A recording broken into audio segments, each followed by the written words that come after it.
Hey folks, my name is Will and I use he, him pronouns, and I am thrilled to welcome you back to the Tuum podcast. If this is your first time joining us, we're excited to have you.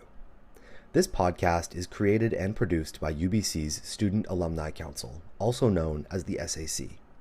The SAC's mission is to connect current students with alumni and to foster campus pride.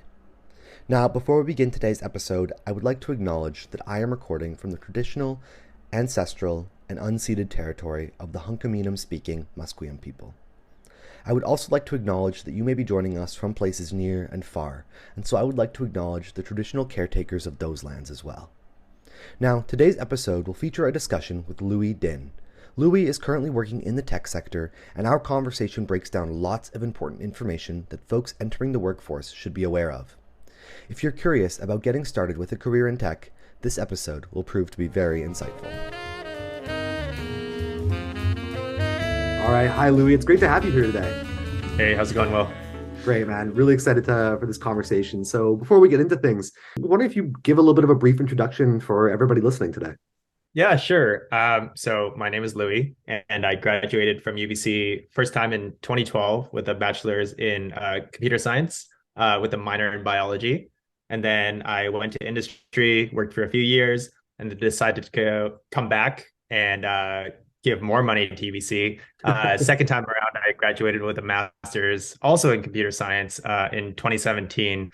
And yeah, I guess I had a few jobs since then, but currently I'm at Accelera working as a data scientist, helping out with analyzing therapeutic antibodies. Wow, that is definitely a mouthful, therapeutic antibodies. Hopefully we can get into that a little bit later on during our chat today. I think there's a couple questions that maybe might lay the groundwork for some more conversation here. I think a good place to start is, how do you think that technology is perceived by students and people who aren't currently working in the tech sector? Because I think there's kind of like, there's a mystery to it. People are like, oh, I work in tech. And I think somebody who's maybe, doesn't know a lot about what data science is or doesn't know about software engineering or anything like that might be a bit like, there's something going on here that I don't entirely understand. So sounds like, you've held a couple different positions in the tech industry. So coming from somebody who has had a lot of experience there, I'm wondering, what is it really like to work in tech / like what is the tech sector really like as somebody working in it? Yeah. So, I mean, I think it's very hard to know what it's like when you haven't had like experience in it. Like myself, I imagine, I had all these ideas of what it was like when I was a student. And it wasn't until, I was deeply immersed that you start to notice kind of patterns. Mm-hmm. But the biggest surprise for me when I joined tech is how collaborative the work really is, right? Mm-hmm. When someone says tech, immediately you kind of think about like, oh, it's like the programming, the math, the complex computer science algorithms, stuff like that, right? It's like, oh my God, you must be so smart or whatever. That I'm sure you get that. The thing that is really crazy is that to ship a good product or like a great product requires so many skills, and those skills can't reside within a single person. Right. And so if we just break it down and we talk about like a mobile application and you're trying to build one, right? Mm-hmm. It's not just, you don't need just a programmer, right? First of all, you need like a product manager, which is somebody who's trying to figure out like, oh, what should we build, right? What is the landscape like? What are the other applications? What are the competitors? What do they do? Where are we trying to go, right? That's like not, usually they don't come from computer science. They come from a completely different background, right? Yeah. And then they'll come up with an idea, something on a napkin, and they'll work with someone, right? And they'll pass it off to a designer. A designer is someone with a very artistic background, right? They will create that idea of like the polished experience. They'll use something like Photoshop or Canva to like nail that down. And then that's handed off to the programmer, who then actually does the building, right? So that's what you typically, when people say tech, they just focus on the building and they kind of ignore all the other roles that have to come in, right? And I'm not even talking about like the marketing and the finance and stuff like that. This is purely just building a mobile application. So yeah, I think that's kind of a good view, maybe, or a good lens to think about it.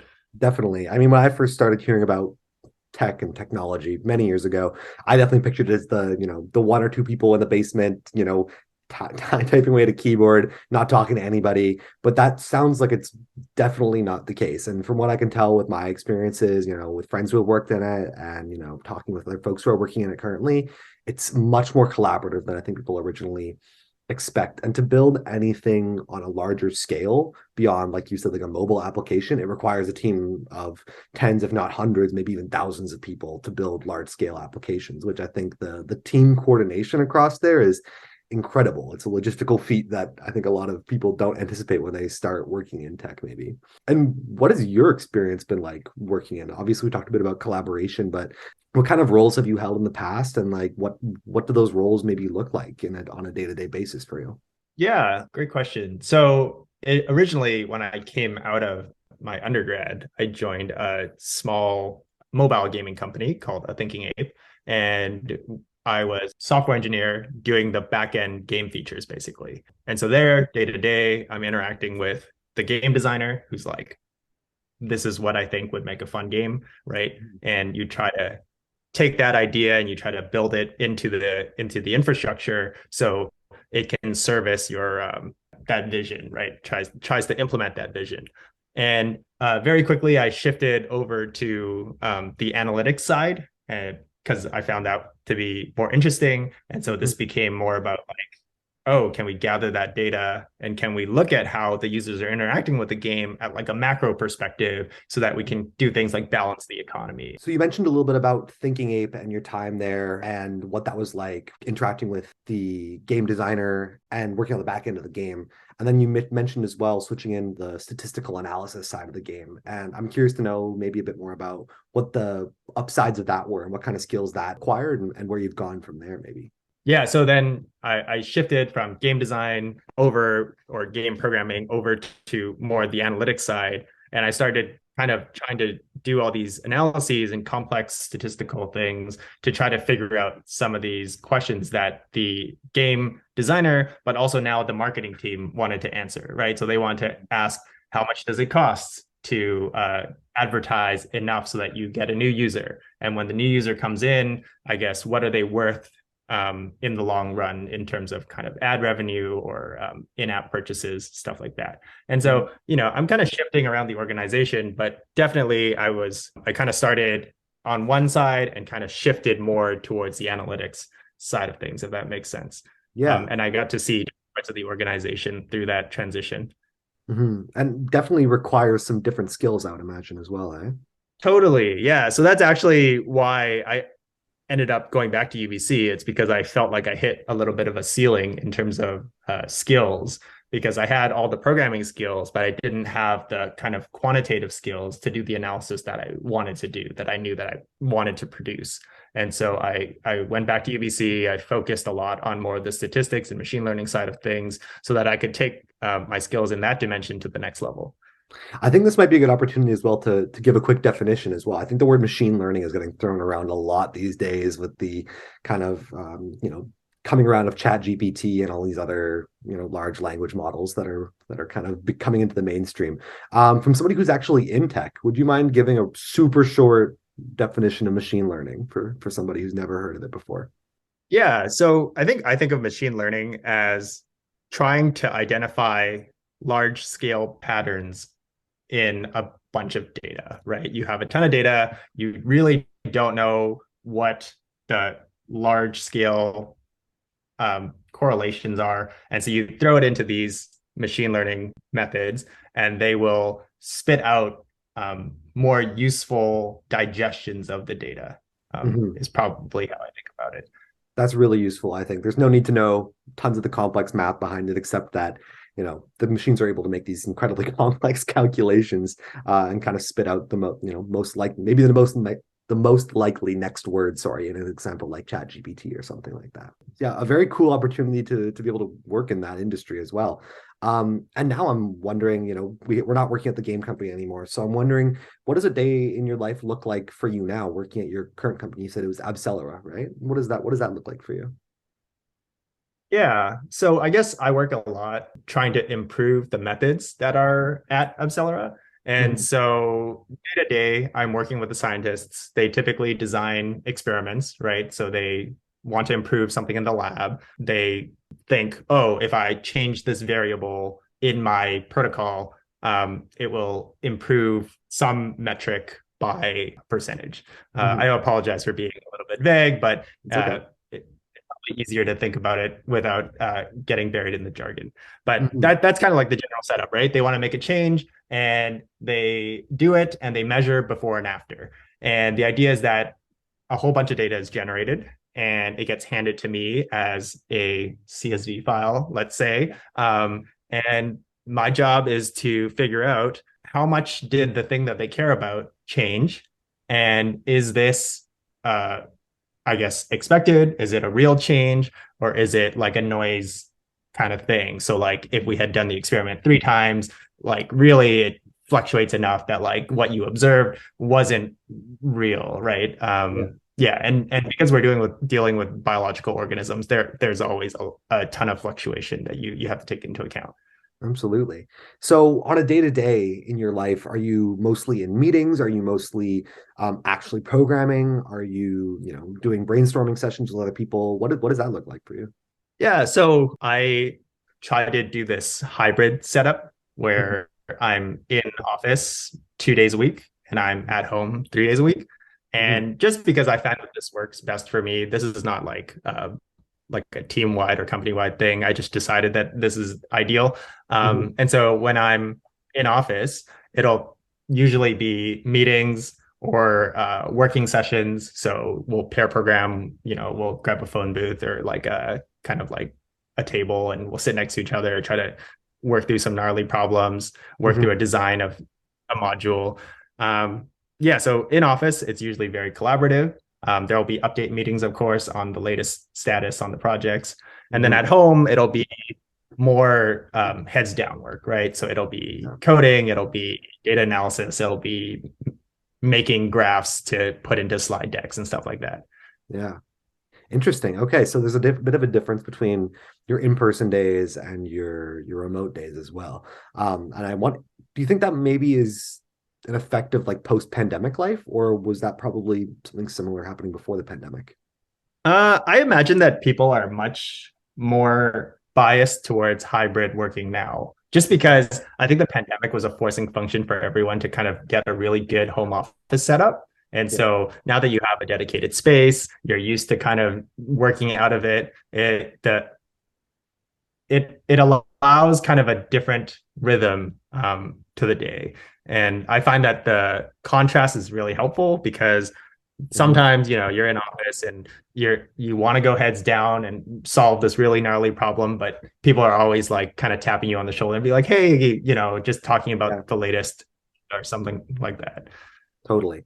I think for some people in tech, they're thinking, oh, if I'm going to go into tech, like I'm going to have to spend all my time heads down working on problems, and I'll be alone on it. But that's really not the case, as we've already talked about collaboration. But like, just being in an office space like that, it is a collaborative space. There is talking, there is, group meetings that people need to go to, and pair programming, which I think is something that people don't who aren't in tech wouldn't anticipate as something a lot of people do, but actually sitting down with another person and writing code together because two heads are better than one.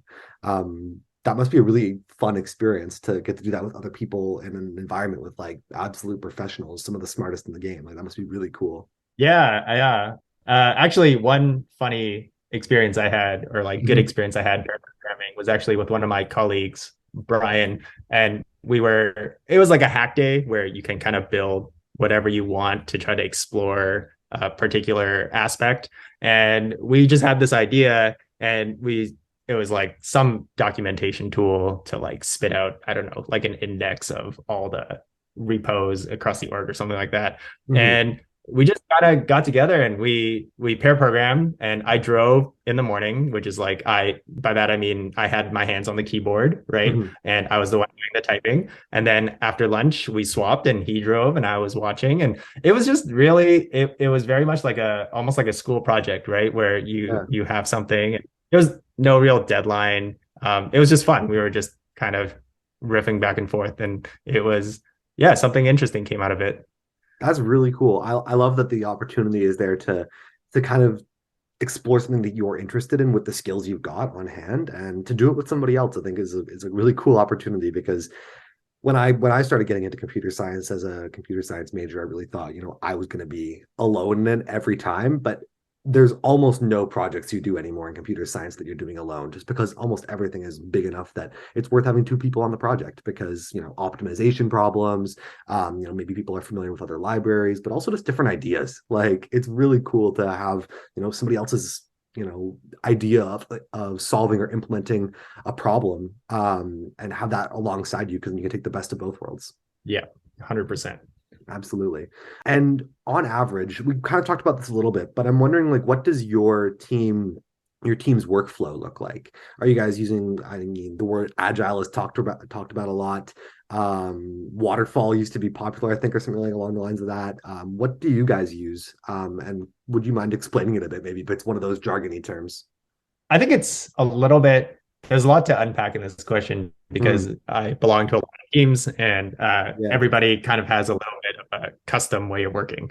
I guess the one that I'm most familiar with, I can talk about, which is like the main way I organize my work and kind of some of my immediate collaborators, how we work together, is typically we have like a weekly sync. And so we'll get together and talk about our priorities in terms of like what we have to get done. This is kind of the forum for unblocking each other and making sure that all the dependencies are resolved. So like if I need this by the end of the week, I make sure that that's kind of high priority for the, make sure that it gets in before.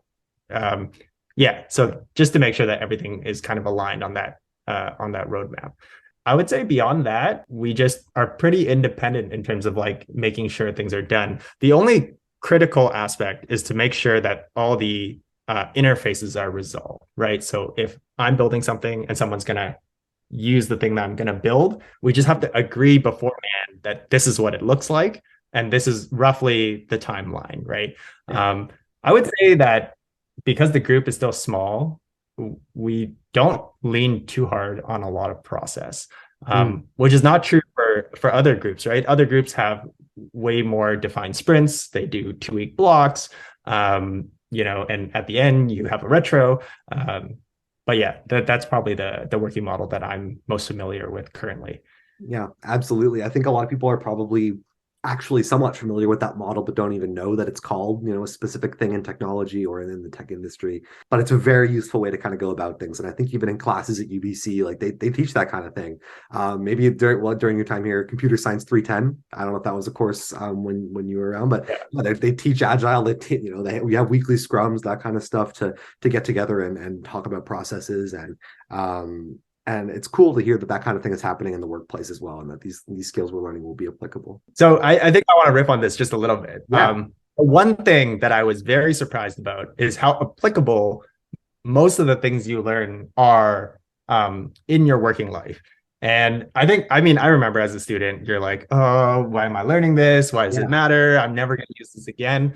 And at this point, it's true at the beginning that not everything is used. But as you progress, shockingly, most of it becomes relevant, right? So at this point, I would say probably 75 to like 80% of everything I learned is used in some way, shape, or form.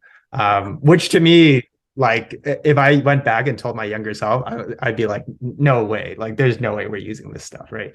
The technology itself, not so much. Like nobody uses UML diagrams, for example, right? That was pointless. But a lot of the core underlying ideas and the way that you work together in groups and how you coordinate, and it's pretty useful. That's great to know, because I have definitely been in a couple classes. Love the UBC computer science department. However, been in a couple where it's like, whew, I'm not sure I'm ever going to pull this out, at a team meeting wherever I'm at, or if I'm ever going to touch this again. But interesting to hear that you are. That's fascinating. And I think maybe a lot of computer science students will take heart knowing that this work isn't necessarily wasted work. They're not just getting the degree for the sake of getting the degree anymore. To shift gears a little bit, I want to talk a bit about some of the advice that people might be able to learn from you, or that you might be able to give to people who are listening. So first question for you in this stream, what do you think that others could learn from you, not only in the tech sector, but also as just a lifelong learner? A lesson that you've maybe learned the hard way, that people might be able to learn from you. Yeah. So I think one thing that I'm happy that I did is taking the long-term perspective and really trying to like deeply understand the fundamentals of computer science, of programming. And I think maybe small anecdote that just happened recently to me. One of my teammates, he was struggling with this, how to organize his data, right? So he had a program and it would spit out some data. And the problem was we needed to like combine this data with other data sets. And we had to organize the data in a generic enough way that you can kind of like, mix output of program A with output of program C with output of program like D prime that doesn't even exist yet, right? And I immediately suggested that he look into relational data and how to organize data in a relational way, right? Yeah. And so he went off and he read some of the blog posts and references there, and he came back and he's like, "Wow, this solves all of my problems," right? Yeah. And I didn't come up with any of these ideas, right? These ideas were laid down in like the 70s, I want to say, or 80s or something like that. But they are such great ideas. And they kind of get buried behind the technology sometimes, right? People are talking about like NoSQL, people are talking about document DB, like databases, they're talking about, and like at the end of the day, it's like you store your data in a table and you just have like identifiers in the right place. And if you do that, all your problems go away. And so I think maybe taking the time and really, when you work on a project, take that extra 10%, that extra 20%, and read up a little bit about the underlying thing that you're using, because maybe you don't need to go that deep, but and you can still finish 10%, 20% faster. But in the long run, if you always kind of do have that investment mindset where you're like learning a little bit more every time, then you actually end up accelerating and you end up solving problems by making connections to old techniques that you've picked up. So you're building up this tool belt, right? Rather than like always kind of trying the latest fad, trying to just hack things together all the time. Yeah, so I think that's something that really paid off for me, and probably not evident at the beginning because I was always 10% or 20% slower at shipping things.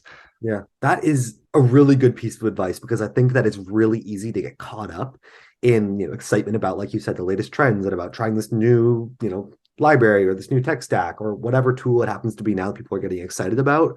But if you slow down a little bit and learn the fundamentals, it can save you so much time going forward. Because then, if, for example, if you hadn't been there, that problem sticks around for a few more days, and that's wasted time that everybody could have spent working or just progressing to the next problem, getting excited about something new.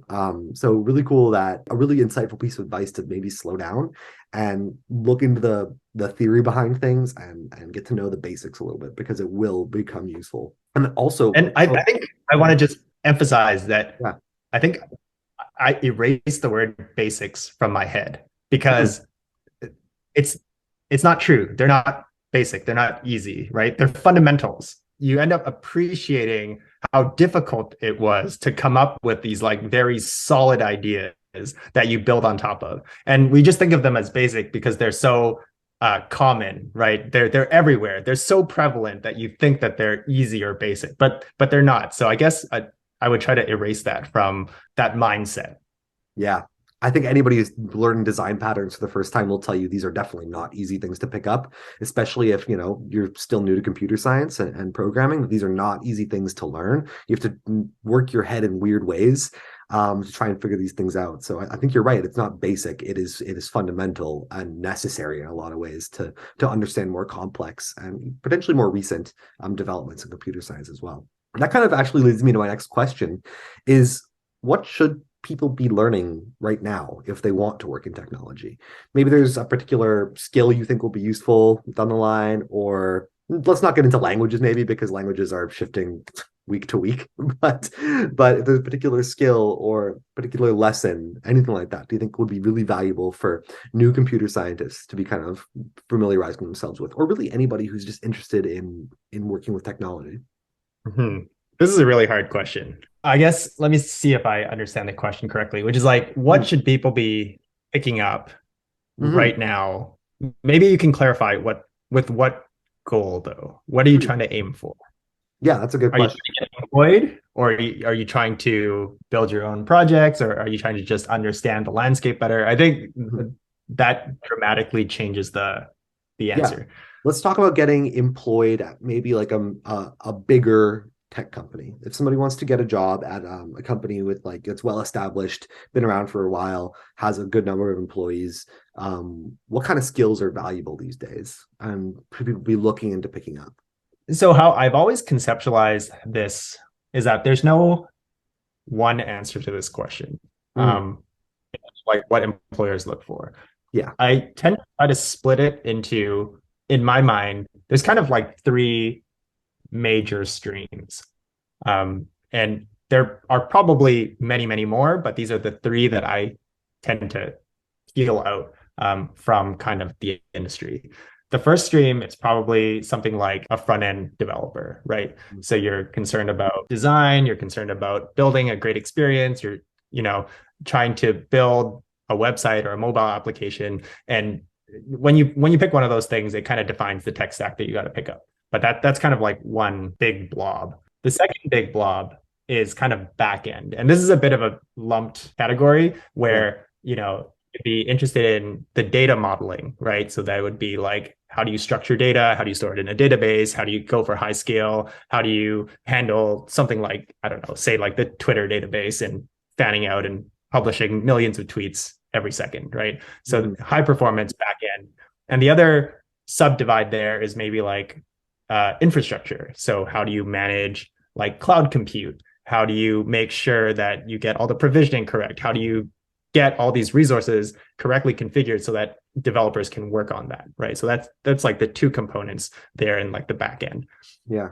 And then finally, there's the third bucket that I think about, which is like the data science machine learning bucket, which is like you want the complex algorithms, the deep learning, or like Bayesian modeling. How do you understand data and how you digest it and use it effectively to achieve your goal? I would say you should pick a bucket and try to go at least a few steps in Yeah. before you decide whether or not it's for you. And Interesting. which bucket you pick completely defines the stack because they're almost mutually exclusive at this point. So obviously you don't need to be a one trick pony, but you would say it's really good idea to pick something that you think you're going to be interested in and invest some serious time into that and develop some skills in that. And then that's when you're kind of ready to start looking into jobs in that area. Totally. Yeah. And it's much better than trying to spread your bets in a sense, right? So I see it maybe a strategy that I don't love is people trying to do a little bit of A, a little bit of B, a little bit of C, and Mm-hmm. then realizing that like, oh, actually, at the end of the day, your GitHub is just a bunch of clones of projects, right? And you did a bunch of tutorials online. Like you really want to push to the point where you did something interesting.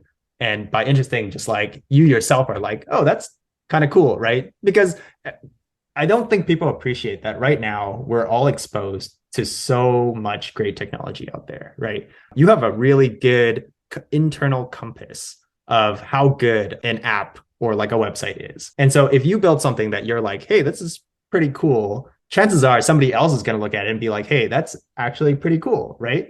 Yeah. And if you're building something, if you're just doing a tutorial and you copied and pasted and like changed the like header at the top to say like hi Will instead of like hi Bob, Yeah. not gonna right, you're not gonna be impressed with it yourself. Yeah. So I think that's probably that's what I would do if I were 10 years Really younger cool. or whatever. Yeah.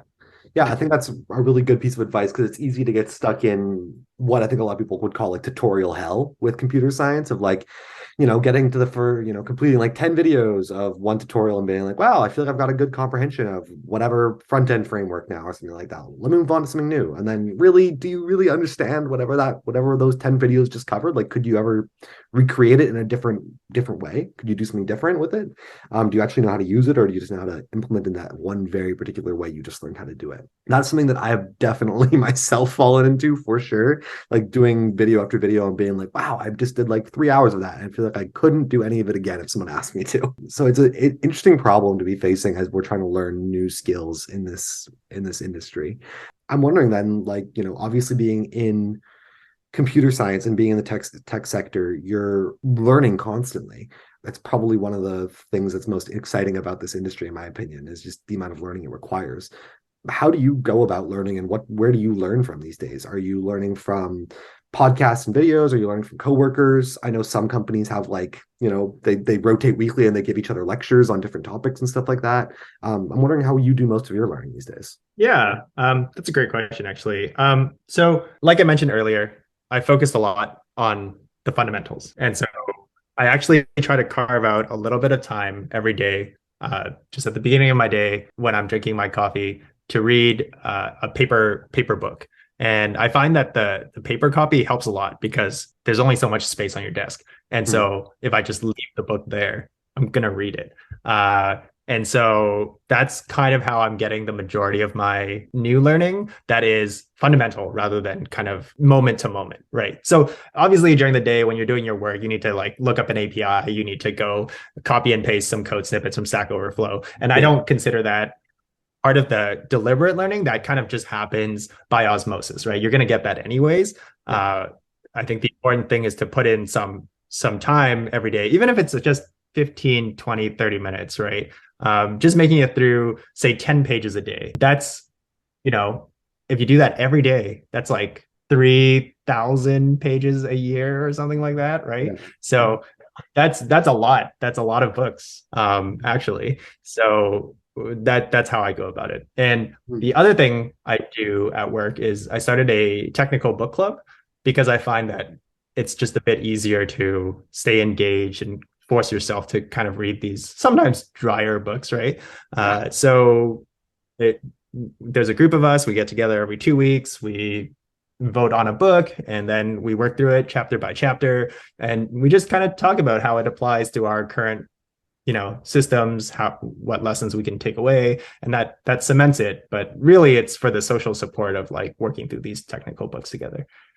That's very cool. I love the idea of like a book club at work that's like super related to like, whatever systems you're currently working with there. And that might be a totally new idea to some people. A lot of jobs might not have something that's equivalent to that. So it's very cool that kind of like learning is taking place, in the workplace. I love that. One more shift here before we kind of start to wrap up. I think anybody's paying attention to the news lately has probably heard about like all the large layoffs that are happening in tech these days. Companies like Google, Meta, Twitter, all these things. The tech industry is definitely going through a lot of turnover right now.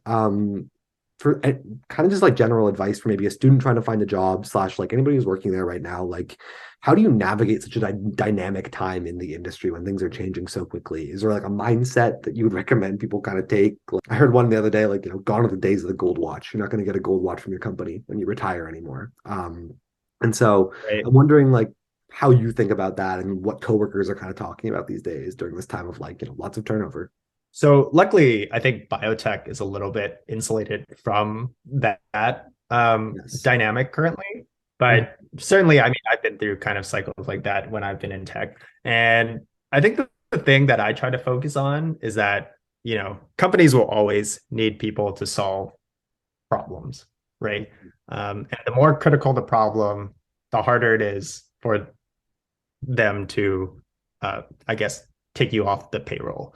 Because if you're on the critical path for them generating money, if their core product requires some skill that you provide, it would be very hard to kind of get rid of you in a sense. And so I think I try to just make sure that I'm working on something valuable in the larger context, right? Because it's always a push-pull.